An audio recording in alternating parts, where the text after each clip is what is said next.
I know, right? Testing 1, 2, 3. Testing 1, 2, 3. Little hotter. Testing 1. Hello, Penny.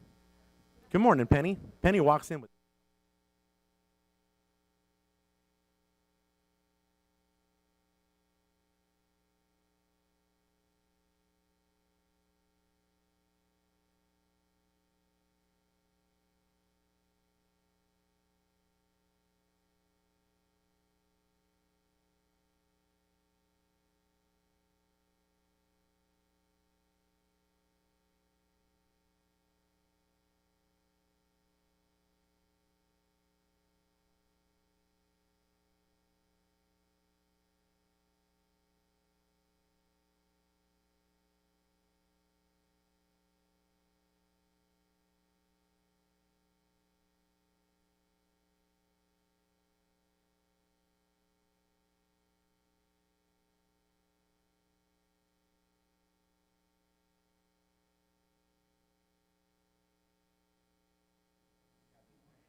Good. Hey, all right. Am I live, Chuck? Am I on? Can I be heard? All right. Good morning, everybody. Thank you guys for your patience. We'll have to get going here with the time we have. So thank you guys for coming this morning. We're very excited to have you back. Hopefully, I see a lot of familiar faces from last week. So last week we introduced our topic of how we got the Bible. Kind of set the stage a little bit for the class as a whole, looked at kind of what the arc of the entire class would be and the order of the things we would be studying. So today is kind of the first real lesson. Last week we were justifying why. Why does it matter how we got the Bible? And now we're going to start breaking down. How do we actually get the Bible? Now, full disclosure, this is kind of laying a lot of groundwork. This isn't going to be the exciting part of the class just quite yet. We got to kind of lay the foundation here a bit and get into some nitty-gritty before we can really get into the stuff that's going to be of interest to us and, using names that you've heard and talking about Bible stories that we know well and things like that. So today we are going to be talking about the method. So how was the Bible transmitted? Okay? How was it originally passed along? How are these stories collected? How are they written? Things like that. So what was the method of transmission to where we can finally download it on our phone, on an app, in any version, in any language practically, right now if you have an internet connection? Okay, so that's what we're talking about today. My clicker's working. Takes a second sometimes, it doesn't take a second the other times. So if I end up tabbing way past where I'm intending. All right, so this is a verse I want to read for you guys to kind of set the stage in terms of the method of transmission. We read at the very beginning of Hebrews, in chapter 1, beginning in verse 1, it says, "In the past God spoke to our ancestors through the prophets at many times and in various ways. But in these last days He has spoken to us by His Son, whom He appointed heir of all things, and through whom also He made the universe." So I really like this passage because it makes clear that God spoke, but as we kind of set the table for last week, there's a lot more complexity to this process than we are typically familiar with or that we would really talk about or study as much in the church. But it says in various ways, okay? So what are some ways, just off the top of your head, that you can think of in the various Bible stories that God spoke to them or revealed something to them? Prophets, so directly speaking, right? Go share this message. Say exactly the words that I have to give you. Is there any other ways? Burning bush. Through a burning bush, right? Thinking of Joseph and dreams, right? To some prophets, he would give imagery, these grand, images that they would see, these visions, right? So just right off the top of your head, you can probably think, Amanda? Yes, as well as just, the story, the details of the story passed down. Dave? Donkeys. Yeah, that's actually a good point. He spoke to donkeys. I don't know if he spoke, but he communicated through a great fish, right? He was communicating something to Jonah when he had him get swallowed up. The rock. Yes. So you guys are already seeing there's a lot of ways that God spoke to His people, that He would communicate messages. Sometimes it would depend on the kind of message that He had to give. But you can already see, just by your own recollection and thinking back to these stories, that He's communicating with us in a lot of different ways. And I like this Hebrews passage because it communicates that. But then it hits at something we discussed last week, that in the last days He has spoken to us by His Son, whom He appointed heir of all things, and through whom also He made the universe. And Hebrews and much of the New Testament makes clear that His greatest revelation to us was through His Son. The way He revealed Himself in the fullest extent was through His Son, Jesus. So I really like that passage. I think it sets the table. So today we're going to be talking about the mediums that were used to transmit or record the Scriptures. We're going to be talking about the languages that they used to speak it, write it, spread it along. And then lastly, we're going to talk about the inspiration. Okay, so this is a little bit more of a theological aspect to it, of asking what are these messages. Now we know how they got recorded, we know how they were passed along, but what are these messages that we are reading exactly? So let's start with the mediums. Can anybody guess what one of the original writing mediums was? Was that? Exactly. Stone, right? Is there any famous instructions you can think that were written on stones? Yes, the Ten Commandments, right? They were written on stones. So what are the pros and cons of writing on stone? So one of the pros is that it is extremely durable, okay? And it's hard to erase. You know, there's no real whiteout when you've already engraved it into solid stone. So it's a very enduring message. If you write something on a stone, it's probably going to last a long time. And if anybody found that stone, they would know exactly what you were trying to communicate, assuming they spoke your language. What are the cons of writing in stone? Pretty much everything else, okay? It's not easy to write on. You can only write so much. You're kind of limited by how much space you have on your stone. And, you know, they would try to find stones that were flattened and try to, like, polish them. We're about to read an interesting Bible passage about this. But not very portable. Hard to make copies, right? Wow, can I get a copy of this? This is the only one I have, okay? So, as we'll see in a minute, though, we should appreciate the pros of writing in stone because there's actually some very big drawbacks to later writing mediums. But you have to appreciate that stone, you know, was one of the original ways that we would record messages. They are heavy to transport, harder to copy. So, whoa. All right, so I want to read you this Bible passage from Deuteronomy. Now, I've forgotten if that's the Rosetta Stone. I forget which picture that I put there. But there you can see, and look how small they start writing, okay? Because you only get so many really perfect flat rocks to write on. So you have to make it count, and you have to maximize the amount that you can fit. So, by the way, there was no spaces in between words, and they wouldn't end a line back in the day. They would not end a line and then start the word down here. They would maximize the length of each line to maximize space. So if a word ended halfway in the middle of the word, it would just jump down, okay, to the next row, mid-word. And they would have been reading right to left. Carrie? I don't know if you realize that's the Rosetta Stone. It is Rosetta Stone. Okay, I couldn't remember at the time I put this together, but yes, so that helped them decipher two Egyptian languages because it was an overlay, I forget of the Egyptian languages and Greek, so they were able to use Greek to then, you know, figure out what the rest of those languages were. So it's a pretty good thing, and now I believe it's online software you can buy to teach you lots of different languages. It's a good name. All right, so I like this passage in Deuteronomy 27. It says, Moses and the elders of Israel commanded the people, keep all these commands that I give you today. When you have crossed the Jordan into the land the Lord your God is giving you, set up some large stones and coat them with plaster. Write on them all the words of this law when you've crossed over to enter the land the Lord your God is giving you, a land flowing with milk and honey, just as the Lord, the God of your ancestors, promised you. So here's an example of, you know, when the Israelites had crossed into the Jordan, and they wanted to set up a monument, right? That's not going to go anywhere, so that's why stone is really good. And they wanted to write this message that couldn't be erased. Okay, that's a reminder of the words of the law now that they've crossed over into the land, the law that they are to follow. So, you know, as you can see, if you're willing to take the time, depending on your purposes, stone can be very useful. And it was, as you can see in Deuteronomy 27, as well as you guys already said, the Ten Commandments, we know that some of their messages were recorded in stone in the Old Testament times.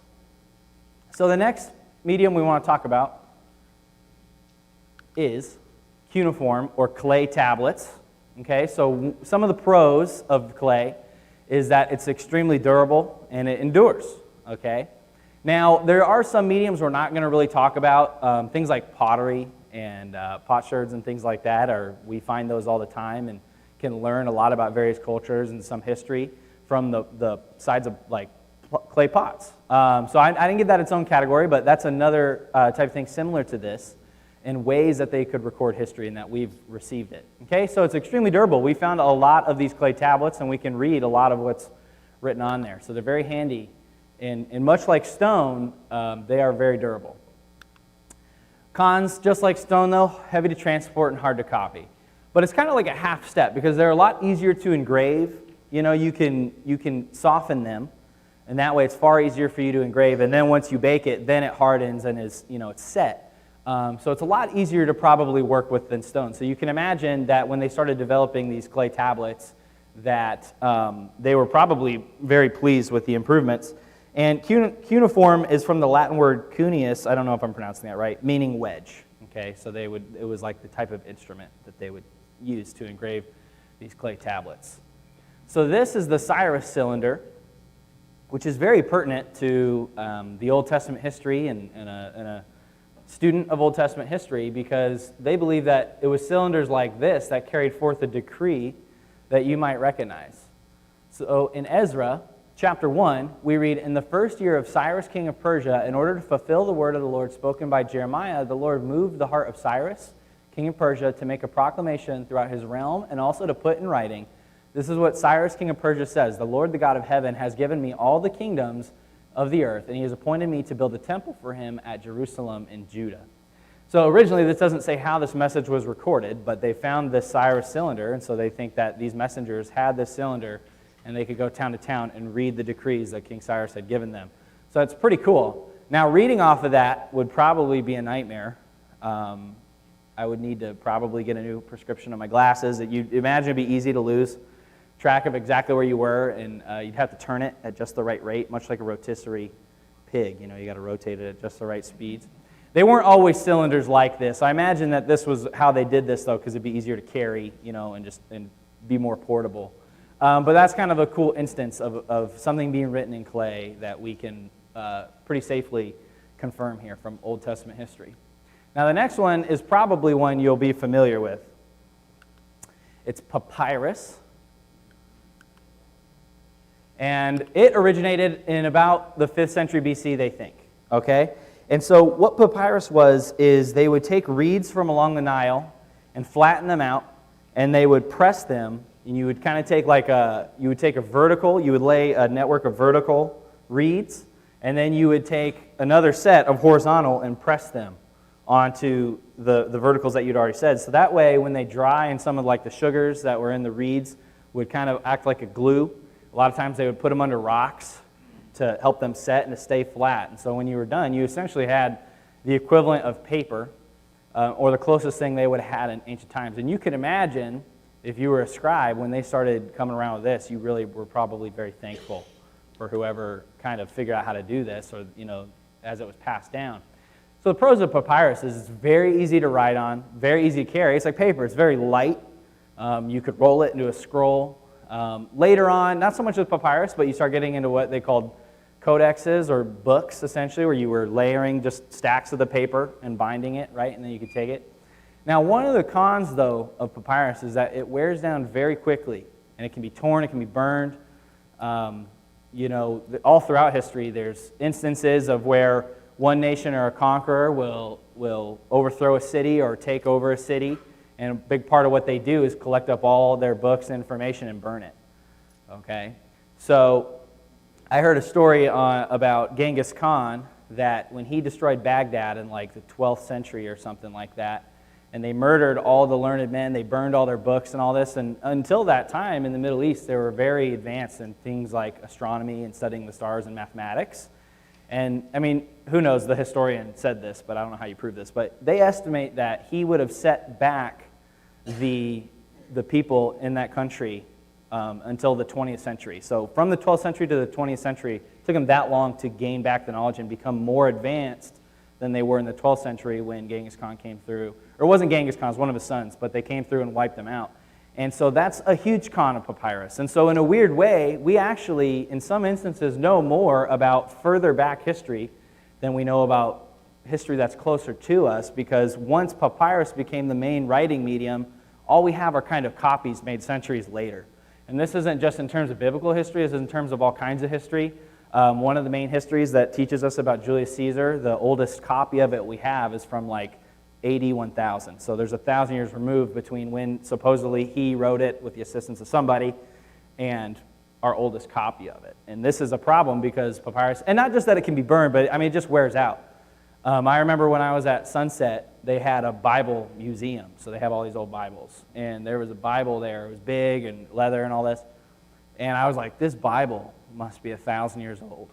And it was from like 1790 or something like that. Like when I finally looked at the plaque, it was only from 1790. But to me, if you told me it was like the Bible Martin Luther used or something, I'd be like, oh man, it looks ancient.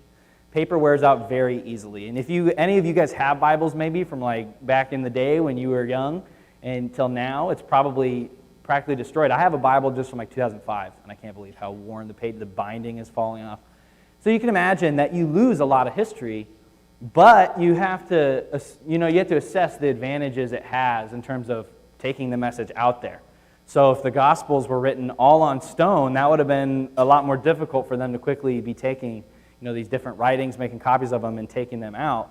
And so that's the interesting thing about these writing mediums. There's pros and cons to both, and all you have to do is acknowledge those in terms of relative to the time period when they started becoming very known.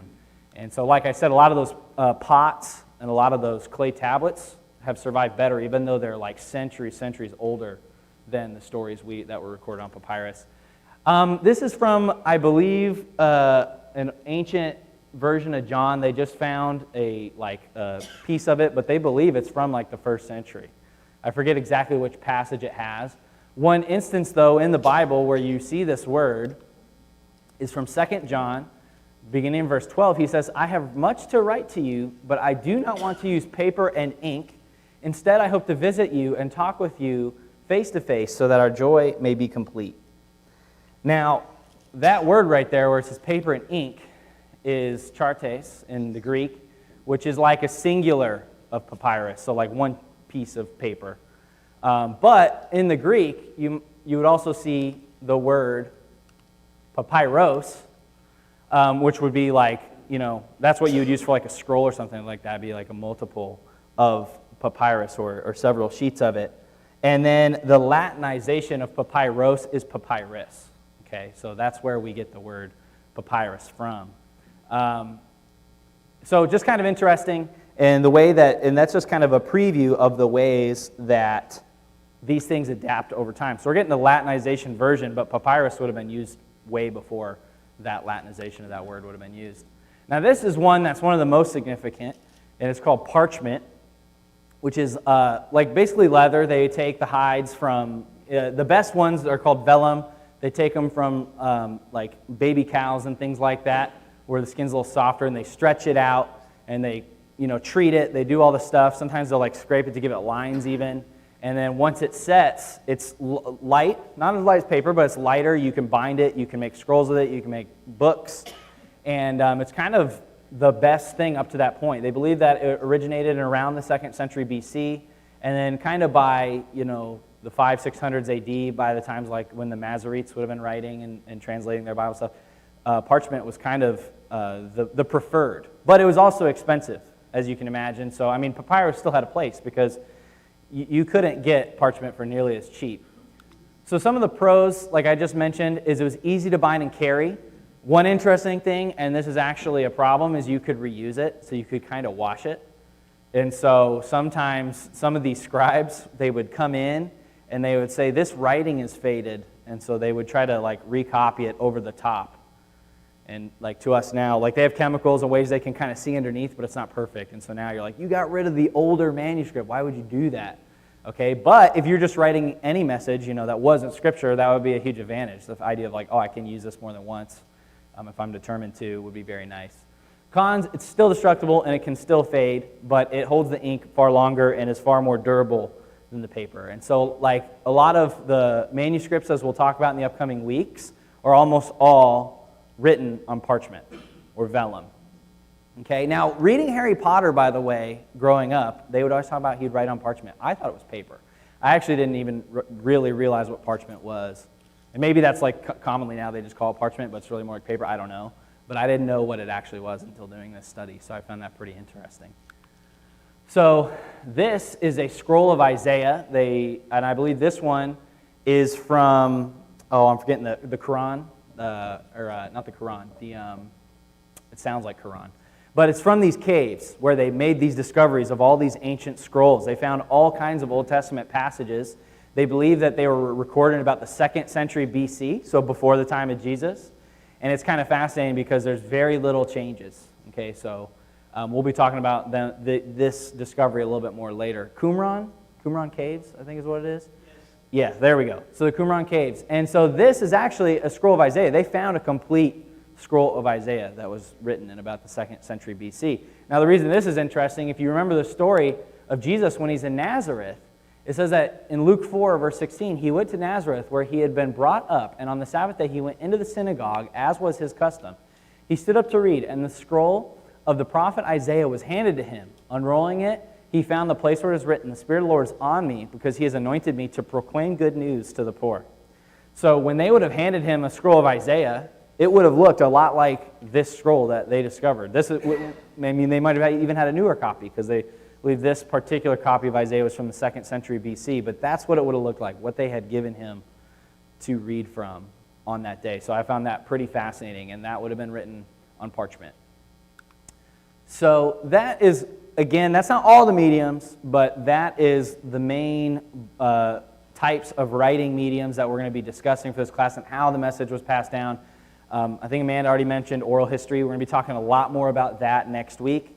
But the goal typically was to get it written down, because you wanted future generations to be able to know exactly what was said, especially when it came time for Moses writing the law. I mean, you wanted that written down so you could very easily learn from it. All right, so let's talk about the languages that were prevalent. So obviously, we're going even farther back. I thought this was fascinating. You would think we would start with Hebrew, but I actually want to go back to earlier languages even than that, or just really how did writing kind of develop? Okay, so this is kind of a fascinating little diagram that they had in the Text to Translations book that I mentioned last week as a resource. That's kind of demonstrating a progression over time. And how do you get from like pictograms? So I want you to know that I'm talking about the word fish. Okay, so I draw a fish. But if you were like writing an email or a letter to me, would you draw a fish if you wanted me to know you're talking about a fish? What would you do? F-I-S-H, right? You would just write the word fish. Okay, so but how do we get from, we don't have that type of an alphabet in a language, so I'm just drawing the thing that I want you to know that I'm talking about, to an alphabet, right? It's very kind of fascinating to think about. So it starts out with a pictogram, which is a drawing that represents an object, almost one-to-one, right? So you could just draw the fish, and then you're talking about a fish. Now, there is an association. We don't use it a lot in the Church of Christ, but there is an association with fish that you'll see when people have the fish logo. What is that? The Jesus fish, right? You look at that fish, but the specific style of fish, you're like, oh, this is a Christian emblem. Again, we don't use it a lot, but I haven't seen it as much lately, but I remember as a kid seeing that a lot. So then you start to move to a logogram, which is that these images represent concepts. So if you had a sun, okay, you might be talking about sun, or you might be saying a period of time, or you might be saying what time of day. So there's various concepts, that could be associated to one image, and then depending on the context of what you're writing, we can infer. We're not going to get into this, but one interesting place where you see something like this, not in pictogram, but in Genesis, right? The Hebrews didn't have as many words, and so day could mean 24 hours, could just mean period of time. That's kind of a similar concept where they didn't have as many words as there were concepts, and so they would have one word or one image that could associate to several different concepts, and you had to kind of know the context or be able to gather from what they're writing to you what they're meaning. And so that's kind of what this graph is also getting at. So then you start to get into syllabic, all right, which is where things represent sounds. So, you're not so much trying to get them to understand one-to-one of the image, but you're trying to get them to associate that with the sound, because once they've associated with the sound, you can get into an alphabet. And now you've flipped it to where the sounds represent an object or a concept. It's where I can say fish, and even though I'm not holding a fish, and maybe I'm not drawing a fish, you know exactly what I'm talking about, but you're gathering that all from sounds. That's nothing to do with the imagery. Okay, and so that actually gives you a lot more possibilities. Because what happens, raise your hand if you're a really good artist in here. Raise your hand if you would have trouble communicating the Bible purely through pictures. Right, and it can be time-consuming, and it wasn't always standardized, and you don't, it's hard. I'm not as good of a drawing as you, so you could make this fish look a lot more convincing and communicate far more easily what you're trying to say, but me trying to imitate that is too difficult. I'm not good at drawing. So the idea of getting to an alphabet where these symbols are associated with sounds, you can combine those sounds, and now you have words. It's obvious to us, because we've inherited, obviously, thousands of years of tradition leading to this, but that was a big breakthrough in terms of what they could do and how much you could communicate through writing. So I had this one slide earlier. We're going to come back to it, but here is kind of the ancient Hebrew versus what they call the Assyrian script, so kind of what their language became after they were returned back from exile, and then kind of its transliteration in English, so you can see the association of the letters. Was that your hand, Bunny? You know, now that you have texting, I don't know about you, but I, you know, like I'm going to get ice cream, and instead of saying ice cream, I just put a picture of ice cream up there. And even fishing, when you go fishing, I put a Yep. fish on a fishing pole. Right. So we can do, now that we have texting and all these, you know, pictures and all that, a lot of us can go back to doing it. Yeah, isn't that funny? We're almost going back to pictograms. Like, but now, because we don't have to draw it, right? I mean, a pictogram is very good if you can draw it. It's quick on the phone because you hit the button. And you have a standardized set. I think even like Apple might have some of its own, but a lot of them are becoming standardized now. So we all have the same smiley faces and all this. But if you've ever texted young people, you've probably texted the emojis wrong. One of my favorite ones is this, there's a guy that's skiing, because it can mean anything. And it's fun to send to people because they're like, what? And usually it's just to mean like swag. But it can mean a lot of different things. So that's kind of funny. We really are going back to pictograms, though, the more that we go along. So, but back then, the alphabet would have been a big breakthrough. And I didn't know this, but the word alphabet, does anybody know where it originates? The first two letters in the Greek alphabet are alpha and beta. Put them together, alphabet. Thought that was pretty interesting. I actually never knew that. So now we'll talk about what's kind of more pertinent to our study is the language that they would have been speaking in the Old Testament at the beginning would have been Hebrew. Okay, so that would have been like the language of Moses. Okay, so Paleo-Hebrew is what they call it, and it's Old Hebrew, has no vowels. Okay, so it's very hard to read, very hard to pronounce. Again, they were writing right to left, no spaces, no breaks in between words, no punctuation. Okay, so you can imagine. I should print one out and just give it to you guys to translate with the alphabet and just see how long it takes you to figure out what passage, right, that I've given you. So then, over time, it became what's called square script or Assyrian Hebrew, okay? And so by the time that they were exiled, they started to lose the language of Old Hebrew because it wasn't what's called the lingua franca of the place. It would have been, I'm blanking, Aramaic. Okay, and so by the time they came back to the Promised Land, they almost had to recommit to learning the ancient language because what they had was kind of integrated with Aramaic. And that's reflected in the writing. And so the square script is what's called Assyrian Hebrew. The vowels weren't actually added in the scriptures until 500 to 1000 AD. This had been a lot later after that. And the Masoretic priests, the monks that were in charge of that translating, were the ones that, and just so to make it easier to read, they went in and added the vowels. So one interesting case for this, just to show you guys something, you might be familiar with God's name. What do we call God? Yahweh. But that may not actually be how it's pronounced. So in the ancient Hebrew, it would have just been the letters YHVH. That's not, again, I'm reading it to you in English. But it was 4 letters, okay? And it had no vowels. So pronouncing it would have been very difficult. So then you might have seen it YHWH.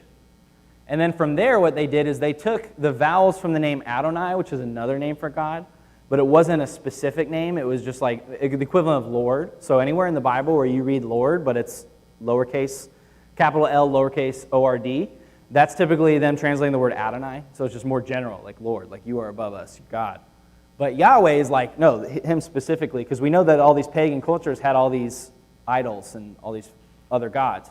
So the name of God specifically, because Moses found out, how did Moses find out the name of God?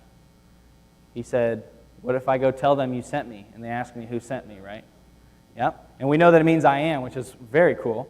So what they did was they took the vowels from Adonai and they put them into the name Yahweh. And kind of it's basically a made-up word. And then once that got translated over into English over time, it became Jehovah. Okay, which we don't actually say that much in our tradition, but we do have songs. Hallelujah, praise Jehovah. But that would be the name Yahweh. But again, that's not his actual name. But what ended up happening was they were kind of afraid of the name, okay? And they didn't want to mispronounce it. Is that taking his name in vain? His name is too precious to even speak. And so they kind of made up this conglomeration of a name that is Yahweh. But that all originates because in that old Hebrew, you didn't have vowels. So it was the only way you would know how to say that is to have inherited it. Okay, so if you were alive in the time of Moses and he tells you how to say the name, great, you know how to say the name. Okay, and then you pass on to your children, you pass on to your children. But what happens when you're exiled and the bulk of your population no longer really speaks that older language and you're not referring to him by that name?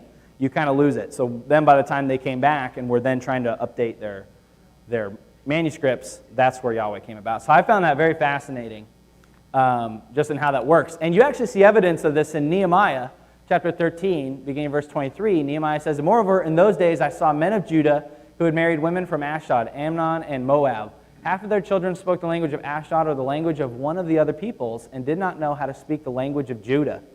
Okay, so they didn't know how to speak that old Hebrew. "I rebuked them and called curses down on them. I beat some of the men and pulled out their hair. I made them take on an oath in God's name and said, 'You are not to give your daughters in marriage to their sons, nor are you to take their daughters in marriage for your sons or for yourselves.'" And so Nehemiah, what was so upsetting to him was that when they came back to the land, right, and they're trying to reassert their commitment to God, they're trying to get reacquainted with the scriptures and learn what he's actually wanting to say. They didn't know how to even hear or speak or write the language that those scriptures were written in. So it was very disturbing for him. And it never really went back, and that's actually, I believe, part of God's plan, but we'll have to cover that in future weeks. The next language that I briefly mentioned is Aramaic. Again, this was kind of like the language of the Assyrians and various other peoples that also lived, in the Middle East or in that Mesopotamian region.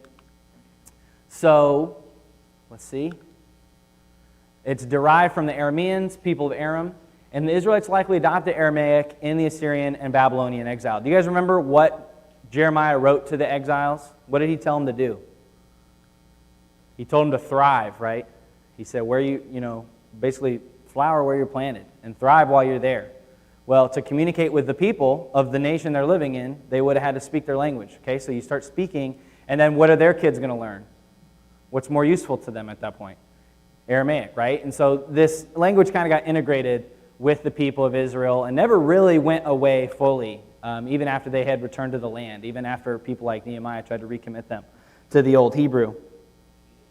Now, the Aramaic was more commonly spoken by the time of Jesus' day.